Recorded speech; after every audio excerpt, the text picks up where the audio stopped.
속에서도 하나님을 만난다는 것입니다.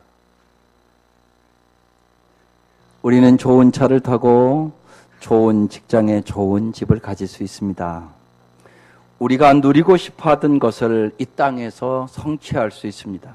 그렇지만 우리가 진실로 예수를 믿는 사람인데 하나님께서 우리를 왜 이 땅에 보내셨는지 그 사명을 깨닫지 못한다면 우리는 불행한 인생입니다.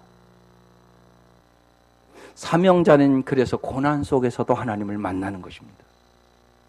타락한 인생은 고난이 없이는 하나님을 향한 진정한 신뢰를 배울 수가 없습니다. 진정한 순종을 배우지 못한단 말입니다. 그래서 하나님의 아들이시라도 예수님도 고난을 통해서 순종을 배웠다고 성경에 써 있습니다. 그게 히브리서 5장 8절에 써 있는 말씀입니다. 한번 다 같이 읽어보겠습니다. 그는 아드님이시지만 고난을 당하심으로써 순종을 배우셨습니다. 그러니까 반드시 여러분이 원하든 원치 않던 인생의 고난은 있습니다. 오늘 말씀은 야고보와 베드로에게 일어난 두 사건이 너무나 대조적이라는 것입니다. 야고보와 베드로는 똑같은 날, 똑같은 갈릴리에서 똑같이 주님의 부르심을 받았습니다. 그들은 똑같이 어부였습니다. 그들은 똑같이 주님의 제자로 함께 살았고 두 사람 모두 다 주님을 위하여 그의 삶을 바쳤습니다. 그런데 야고보는 오늘 본문에 헤롯 왕의 칼에 맞아 죽었고 베드로는 철통 같은 감옥에서 하나님에 의하여 구출되었습니다. 여러분, 인간적으로 보면 너무나 불공평한 처사 아닙니까? 그러나 이 두 사건을 통하여 주님께서 우리에게 주시고자 하는 말씀이 있다는 얘기입니다. 참수형을 당한 야고보의 순교 사건과 베드로의 이 구출 사건을 통하여 부활하신 주님께서는 주님의 백성을 이 세상에서는 물론이요, 이 세상을 떠난 뒤에도 주님의 영원한 생명과 능력으로 영원히 책임져 주심을 우리에게 확신시켜 주시기 위하여 이 두 사건을 지금 같이 기록해 놓은 겁니다. 여러분, 오늘 말씀으로 죽음을 이길 수 있기를 바랍니다. 인생의 고난을 이길 수 있기를 바랍니다. 어떠한 역경도 오늘 이 말씀을 진짜 믿으면 여러분 승리할 수 있다는 것입니다. 야고보의 순교 사건을 그대로 베드로의 이 구출 사건을 통하여 우리에게 주님이 여러분 각자에게 주시는 음성이 있는 것입니다. 첫 번째로 하나님은 야고보의 순교를 통하여 영광을 받으셨다는 사실입니다. 오늘 말씀 이렇게 시작합니다. 그때 헤롯 왕이 손을 들어 교회 중에서 몇 사람을 헤아려 하여 요한의 형제 야고보를 칼로 죽이니. 그래서 야고보는 사도 중에 이제 첫 번째 순교자가 되는 것입니다. 평신도 중에 첫 번째 순교자는 스데반입니다. 역사상 순교의 피가 흐르지 않은 곳에서 주님의 권세와 주님의 영광과 주님의 능력이 드러나는 일들은 거의 없었습니다. 사실 이 땅에도 토마스 선교사를 위하여 얼마나 많은 믿음의 선배들이 이 강산에서 순교를 했는지 모릅니다. 한결같이 순교의 수가 많은 나라들이 기독교의 부흥이 일어났습니다.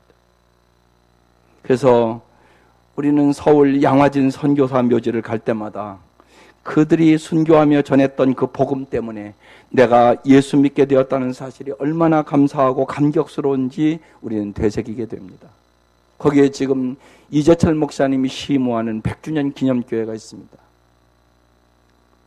이 목사님은 언제나 그러셨습니다. 양화진의 그 묘지를 볼 때마다 자기의 사명감이 다시금 불일 듯 일어난다고. 저들은 이역만리 저 먼 곳에서 이 땅에 오셔서 우리를 구원하기 위하여 생명까지 바쳤는데 나는 어떠한 마음을 가지고 오늘은 살고 있는가? 다시금 자신을 돌아보는 순간순간들이 날마다 계속된다고 그랬습니다. 그래야만 아름다운 삶을 살아갈 수 있기 때문에 그렇습니다. 순교는 예수 믿는다는 것이 목숨을 내걸 만큼 가치 있는 것이라는 사실을 우리에게 보여주는 것입니다. 순교는 내 목숨마저 버리면 하나님의 영광을 바라보는 것이 얼마나 귀한 일인지 보여주는 확실한 증거가 순교입니다. 모든 사람은 자기가 가치 있는 것에 자기의 생명도, 자신의 시간도, 자신의 물질도 바치는 겁니다. 내가 뭘 가치 있게 여기는지, 당신이 어디에 시간과 어디에 물질을 투자하는지 딱 보면 그게 당신입니다. 그러니까 순교는 자기의 생명을 바칠 만큼 이 복음이 귀한 사람들이 할 수 있는 것입니다. 그래서 믿음으로 당한 고난은 하나님의 은혜입니다. 오늘 본문의 야고보의 인생이 이 세상이나 인간적인 기준으로 생각해 보면 참으로 어리석고 불쌍한 일 아닙니까? 남보다 의롭게 바른 삶을 살려 하다가 주님의 뜻대로 살려고 하다가 도리어 악인에게 어처구니 없이 목베임을 당하는 참수양을 당했습니다. 그보다도 한심하고 비참한 인생이 어디 있겠습니까? 그러나 오늘 본문의 기준은 이 세상이나 인간이 아니라 부활하신 예수 그리스도셨기 때문에 주님을 위하여 설령 참수양을 당한다 해도 주님께서 육체의 죽음이란 감옥으로부터 자신을 영원히 건져주실 것을 믿었기 때문에, 이 땅의 삶이 다가 아니라 영생을 믿었기 때문에, 천국의 상급을 믿었기 때문에 그는 순교의 잔을 마시며 주님께 영광을 돌릴 수 있었던 것입니다. 만일 삶의 목적이 오래 사는 것이라면 죽음은 재앙이 될 것입니다. 삶의 목적이 출세하고 성공하는 데 있다면 죽음은 완전히 실패가 될 것입니다. 자식 잘 되는 것을 보는 것이 삶의 목적이라면 죽음은 불행이 될 것입니다. 죽음으로 인하여 그 모든 것을 내려놓아야 하기 때문에 그렇습니다. 그러나 삶의 목적이 예수 그리스도와 하나가 되어 예수님이 드러내신 하나님의 나라를 위하여 사는 것이라면 죽음도 재앙도 실패도 불행이 아니란 말입니다. 어떤 사람은 가족을 위하여 생명을 바칩니다. 어떤 사람은 조국을 위하여 목숨을 바칩니다. 그러나 우리가 생명을 바칠 대상은 영원한 하나님의 나라라고 주님이 우리에게 뚜렷하게, 분명하게, 명확하게 가르쳐 주신 것입니다. 야고보는 그렇게 하나님의 나라를 위하여 살다가 순교했다고 말씀하고 있는 것입니다. 16세기 영국의 순교자 존 후퍼에게 화형이 집행되기 전에 믿음을 부인하는 회유와 함께 생명은 감미롭고 죽음은 쓰지 않느냐 그렇게 물었습니다. 그때 존 후퍼는 옳습니다. 진실로 옳습니다. 하지만 영원한 생명은 더 감미롭고 영원한 죽음은 더 쓴 것입니다. 그는 이렇게 말하고 화형을 당했습니다. 야고보의 순교는 하나님께 영광을 돌리는 순교였다는 것입니다. 그래서 초대교인들은 한결같이 순교는 하나님의 말할 수 없는 축복이라고 생각을 했습니다. 여러분도 그렇게 생각하십니까? 여기에 대해서 여러분이 하나님 앞에 대답해야 되는 것입니다. 세상의 것에 얽매인 사람은 절대로 그것을 축복이라고 말할 수는 없게 될 것입니다. 두 번째, 하나님은 베드로의 구출을 통하여 영광을 받으셨습니다. 하나님은 베드로를 위하여 간절히 기도하는 성도들의 기도를 들으시고 응답하셔서 영광을 받으셨습니다. 유대인들이요, 야고보의 죽음을 기뻐하고 이제 베드로도 잡아 죽이려고 합니다. 그런데 그 기간이 무교절 기간이기 때문에 거기에는 몇백만의 이제 유대인들이 모이기 때문에 반란이 일어날까봐 못한 겁니다. 그리고 이제 무교절 기간이 지나가면서 이제 베드로를 잡아서 옥에 가두고 군인 4씩 4패에 맡겨 지키고 6월절 후에 백성 앞에 끌어내서 죽이려고 한 겁니다.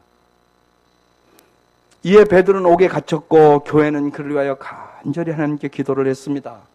헤롯이 잡아내려고 하는 그 전날 밤에 베드로가 두 군인 틈에서 두 쇠사슬에 매어 누워 자는데 파수꾼들이 문 밖에 옥을 지켰습니다. 그러니까 도저히 어떻게 인간의 생각으로 나올 수 없는 환경을 지금 이렇게 묘사하고 있는 것입니다. 갑자기 주의 사자가 나타나서 옥 중에 광채가 빛나면 또 베드로의 옆구리를 쳐서 깨우면서 급히 일어나라 그랬습니다. 그리고 쇠사슬이 그의 손에서 벗어졌습니다. 천사가 띠를 띠고 신을 신으라 그랬습니다. 베드로가 그대로 하니 천사가 겉옷을 입고 따라오라 그랬습니다. 베드로가 나와서 따라갈새 천사가 하는 것이 베드로 자신도 이게 생시인지 이게 꿈인지 헷갈릴 정도의 일이 벌어진 것입니다. 이에 첫째와 둘째 파수를 지나 시내로 통한 쇠문에 이르니 문이 저절로 열리는지라 나와서 한 거리를 지나매 천사가 곧 떠나더라. 오늘 이렇게 말씀이 끝납니다. 베드로는 하룻밤만 지나면 참수형을 당할 위기에 지금 처해 있는 것입니다. 그럼에도 불구하고 베드로가 겉옷을 벗고 평안히 잠을 들 수 있었던 것은 부활하신 주님께서 죽음의 구렁텅이로부터 자신을 영원히 구해 주실 것을 그는 믿고 확신했기 때문입니다. 주님은 베드로를 육체의 죽음에서도 건져주셨습니다. 믿음으로 받은 형통의 축복도 하나님의 은혜라는 것입니다. 우리는 믿음으로 형통의 축복을 누릴 수 있습니다. 그러나 믿음으로 무서운 고난을 야고보처럼 당할 수도 있습니다. 예수 믿기 때문에 건강할 수도 있습니다. 예수를 잘 믿어도 암도 걸리고 병도 걸릴 수 있습니다. 예수 믿기 때문에 형통할 수도 있고 고난이 있을 수도 있습니다. 혹 고난만 받으면 좋은 신앙이고 하나님의 형통케 해주는 은혜를 받는 것은 못된 신앙이라고 생각하는 것은 성경적인 것이 아닙니다. 하나님께서는 여러 모습으로, 여러 은사로, 여러 방면의 여러 모양으로 하나님의 영광을 드러내시며 하나님의 거룩을 오늘도 드러내십니다. 그래서 잊지 마셔야 됩니다. 다른 것은 틀린 것이 아니올시다. 야고보도 순교했지만 복을 받은 것이고 베드로도 복을 받은 것이란 말씀입니다. 야고보의 순교도 하나님의 영광이며 베드로의 감옥에서 풀림도 하나님의 영광입니다. 그런데도 우리가 그도의 고난의 받으심을 그토록 소중히 생각하는 데는 분명한 이유가 있습니다. 그리스도의 고난은 우리에게 축복된 생애를 만들어주는 놀라운 능력이 있기 때문에 그렇습니다. 인생에는 분명히 늘 고난과 영통 두 가지가 있습니다. 야고보 사도는 그래서 야고보서 5장 13절에 우리에게 이렇게 증거합니다. 같이 읽어보겠습니다. 시작. 너희 중에 고난당하는 자가 있느냐? 그는 기도할 것이요. 즐거워하는 자가 있느냐? 그는 찬송할지니라.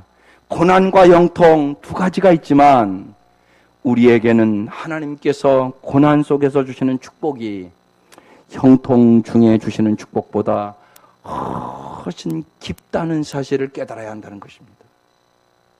시편 119편 71절에 시편 기자가 우리에게 이렇게 고백합니다. 고난 당한 것이 내게 유익이라 이로 말미암아 내가 주의 율례들을 배우게 되었나이다.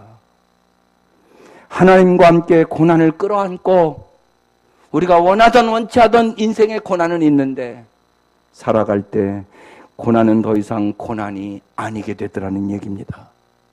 어떤 의사가 이렇게 말했습니다. 내가 심하게 아파서 내 자신이 수술을 받은 이유로 나는 더 이상 같은 의사가 아니옵니다. 여러분, 자기가 아프고 고통을 당해보니까 환자의 마음을 아는 의사가 됐다는 얘기입니다. 여러분이 진실로 인생의 고난을 넘어가면서 예수의 마음을 알지, 그러지 않고 여러분이 어떻게 예수의 마음을 합니까? 언제나 형통만을 구하는 사람이 어떻게 예수의 그 십자가의 고난을, 그 아픔을, 그 괴로움을 이해할 수는 있겠습니까? 그래서 고난은 상상할 수 없는 보화를 담고 있는 것입니다. 그래서 여러분은 원치 않던 우리의 인생은 누구나 고난이 있고 고난을 통하여 순종을 배우게 되고 예수의 마음을 알게 되고 주님의 그 크신 사랑을 경험하게 되는 것입니다. 사람이 형통하면 가장 먼저 하나님 앞에 여러분 멀어지는 것을 보게 됩니다. 하나님보다 내 경험이 앞서고 내 일이 더 앞서고 내 수단이 앞서려고 할 때가 많습니다. 내가 만들어 놓은 성취가 하나님보다 더 가까이 보일 때가 많단 말입니다. 그러나 고난당할 때에는 하나님밖에 보이지 않습니다. 하나님을 의지하지 않고는 고난을 이길 수가 없기 때문에 그렇습니다. 교회가 고난을 받으면 놀라운 거룩한 능력을 경험하게 됩니다. 그래서 여러분, 사도행전을 보면 놀라운 역사들이 일어나는 것입니다. 그러나 교회가 부유해졌을 때 영적으로 잃어버리는 것이 얼마나 많은지 모릅니다. 어느 날 토마스 아퀴너스가 교황을 아련하려고 교황청에 들어갔습니다. 그때 교황이 이렇게 이야기를 했다고 합니다. 천사 박사님, 초대 교황성하신 베드로 사도님은 은과 금은 없었습니다. 그러나 우리에게는 은과 금이 많이 있습니다. 그러면서 은과 금을 보여주면서 얘기를 했습니다. 그때 토마스 아퀴나스가 이렇게 말했습니다. 그렇습니다. 우리에게는 은과 금이 있습니다. 하지만 베드로 초대 교황님이 가졌던 나사렛 예수, 그분이 우리에게는 없지 않습니까? 여러분이 잘 아는 대로 사도행전에 금과 은은 없거니와 나사렛 예수의 이름으로 걸으라. 그럴 때 안진뱅이가 일어났습니다. 근데 오늘은 그 역사가 안 일어나지 않습니까? 왜요? 여러분이 주님보다 금과 은을 더 의지하고 살아가시니까 아무 역사가 없는 것입니다. 그렇습니다. 금과 은은 있는데 나사렛 예수가 진실로 없는 가정이 너무나 많습니다. 금과 은은 있는데 돈은 있는데 예수가 없는 가정이 너무나 많습니다. 그래서 우리는 이 생각을 깊이 해야 되는 것입니다. 예수가 없는 가정, 예수가 없는 교회, 그런 의미가 없어져 버리기 때문에 그렇습니다. 오늘 5절에 이에 베드로는 옥에 갇혔고 교회는 그를 위하여 간절히 하나님께 기도하더라 그랬습니다. 야고보는 순교를 당하였고 베드로는 도저히 감옥에 나올 수 없는 상황에 이들은 무엇을 기도했겠습니까? 여러분 그냥 빨리 베드로가 감옥에 나와 주십시오 이렇게 기도했을 것이라고 생각하십니까? 아니란 말입니다. 사도행전 4장과 사도행전 오늘 읽은 12장을 끝까지 읽어보면 이들은 박해자의 위협 속에 살아야 했지만 박해자의 위협을 피하게 해달라고, 더 이상 위협이 없는 편안한 삶을 살게 해달라고 기도하지 않았습니다. 그들은 주님의 능력을 힘입어 주님의 참된 증인으로 살게 해주십시오. 그들은 그렇게 기도했습니다. 베드로가 절체절명의 상황 속에서도, 죽음의 위협 속에서도 영원한 생명을 이미 얻은 주님의 증인답게 살아갈 수 있기를 그들은 기도했다는 사실입니다. 여러분은 어떻게 기도하십니까? 믿음은 순종입니다. 그도인의 순종은, 말씀에 대한 순종은 말할 것도 없고 반드시 주어진 상황에 대한 순종을 포함하는 것입니다. 참된 믿음은 어떤 상황이든 주어진 상황을 피하는 것이 아니라 그 상황을 믿음으로 받아들이고 이 상황 속에 주님의 뜻이 이루어지기를 기도하는 것입니다. 그래서 야고보는 순교를 통하여 하나님의 뜻을 이루었고, 베드로는 그 모든 역경과 고난을 이기고 결국은 베드로 마지막 십자가에 거꾸로 매달려 순교하게 될 것입니다. 1885년 아펜셀러와 언더우드라는 미국 선교사가 이 땅에 도착해 눈물로 이렇게 기도를 합니다. 하나님, 올해 이 조선 땅에 30명의 세례 교인을 허락해 주십시오. 전 올해 하나님 정말로 새해 100명의 우리 교회에 와서 예수 영접받고 예수를 만나고 세례받는 사람 100명을 주십시오. 저는 새해 그렇게 기도하고 있습니다. 아펜셀러와 언더우드는 본국에도 꼭 이렇게 기도해달라고 기도의 제목을 본국에 보냈습니다. 한국교회는 계속 부흥했고 일제의 같은 핍박 속에서도 과연 예수 믿는 사람은 다르구나라는 말이 저절로 쏟아져 나왔습니다. 전도사 두 사람이 신사참배를 반대하다가 감옥에 갇혔습니다. 한 사람은 8년 언도를 받았고 또 한 사람은 6년 언도를 받았습니다. 6년 언도를 받은 사람이 8년 언도를 받은 사람에게 일어나 절을 하면서 말합니다. 형님, 부럽습니다. 하나님 아버지께 상 받은 것을 생각하니 저는 부끄럽습니다. 그랬습니다. 여러분은 어떻습니까? 그런데 8.15 해방 이후 그럴 수가, 예수 믿는 사람들이 그럴 수가 있어? 이런 말이 그때부터 시작됐습니다. 6.25가 지난 후에 할 수 없군, 예수 믿는 놈이나 믿지 않는 놈이나 할 수가 없군, 그때부터 그 말이 나왔습니다. 여러분, 요즘에는 어떤 줄 여러분 아십니까? 예수 믿는 놈들이 더해. 이게 지금 우리가 듣고 있는 말입니다. 우리는 과연 예수 믿는 사람은 다르구나, 이것을 회복하기 위하여 몸부림치고 있느냔 말입니다. 세상 사람들이 우리를 바라보고 그렇게 해야 된다는 것이죠. 한국교회는 고난 속에서도 하나님의 은총으로 참으로 아름답게 전국의 방방곡곡이 교회가 세워졌습니다. 그러나 지금 분명한 한국교회는 조용히 침체기를 맞고 있다고 모든 사람들이 얘기합니다. 힘을 잃어버리고 있습니다. 소금의 맛이 사라졌다고 말합니다. 우리가 정신을 차리고 깨어 기도하며 우리의 사명을 반드시 회복해야 한다는 말씀입니다. 진정한 생명과 생명의 만남이 있어야 하는 것입니다. 정말 이 자리에 와서 거저 왔다 거저 가면 안 된단 말입니다. 주님을 만나고 가셔야 합니다. 오늘 새벽 미명의 말씀처럼 사도 바울에게 주님은 사울아 사울아 내가 왜 나를 핍박하느냐 그러면서 사도 바울의 인생을 송두리째 변화시킵니다. 그의 인생의 180도로 변화합니다. 이 역사가 오늘도 동일하게 일어나야 하는 것입니다. 세상적인 가치관을 가지고 살았던 사람들이 이제는 예수 가치관을 가지고 살아가야 한다는 말씀입니다.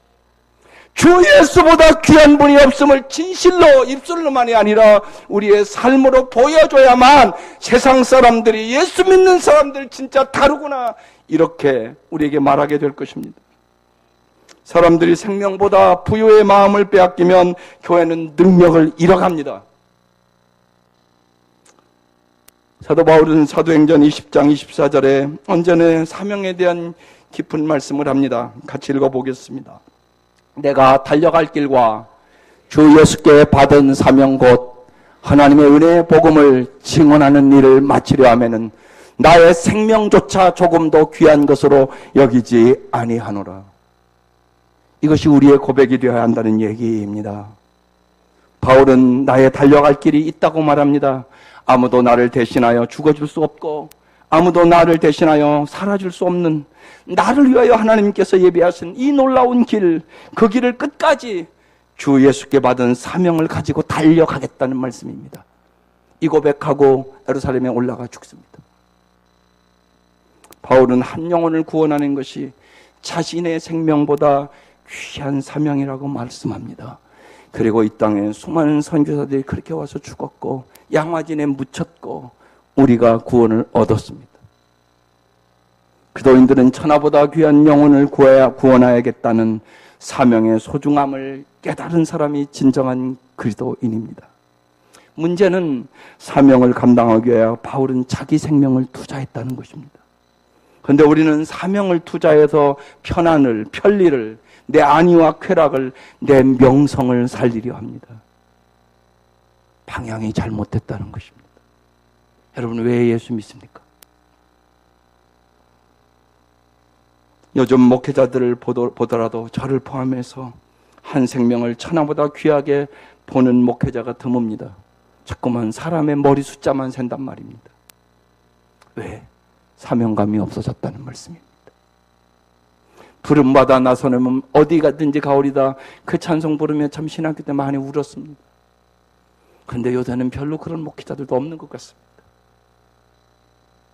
어떠 가면 편한 곳을 가오리다. 진짜 그런 시대입니다. 사명을 가진 사람은 반드시 대가를 지불해야 합니다.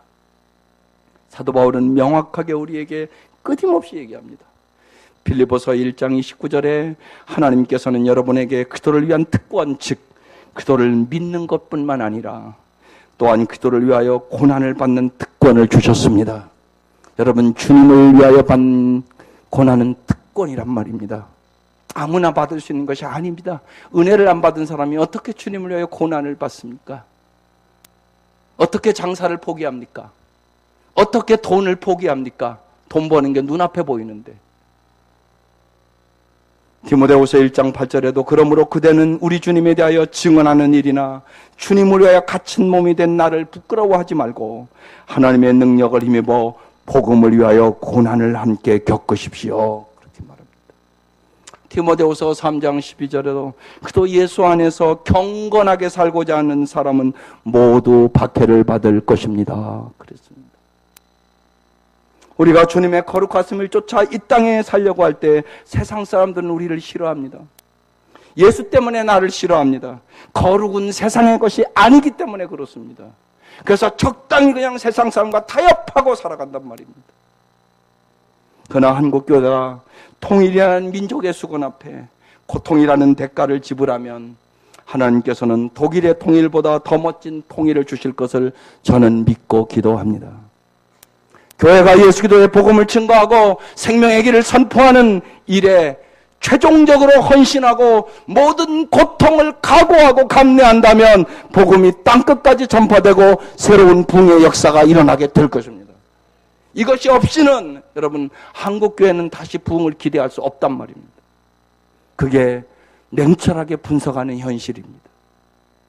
하나님께서 형통의 축복을 주실 때 우리는 기뻐해야 합니다. 그러나 우리에게 고난의 때도 있습니다. 그때는 기도해야 합니다. 지금은 어느 때보다 우리가 기도해야 할 때인 것입니다. 고난은 변장된 하나님의 축복입니다. 믿음으로 받으면 고난에는 말로 행할 수 없는 놀라운 하나님의 은혜와 축복이 숨겨져 있다는 것입니다. C.S. 루이스는 일찍이 말하기를 타락한 인생이 고난마저 없으면 얼마나 교만할 것인가 그렇게 말했습니다. 우리 그리스도인들이 고난 속에 주신 축복을 온전히 붙잡고 살 때 하나님께서는 기도를 통하여 받으신 영광을 우리에게도 받으실 것입니다. 주님의 십자가의 고난을 통하여 이루신 구원의 역사를 오늘도 동일하게 이루게 될 것입니다. 오늘 이 아침 특별히 인생의 여러 가지 고난을 만난 분들이 있을 것입니다.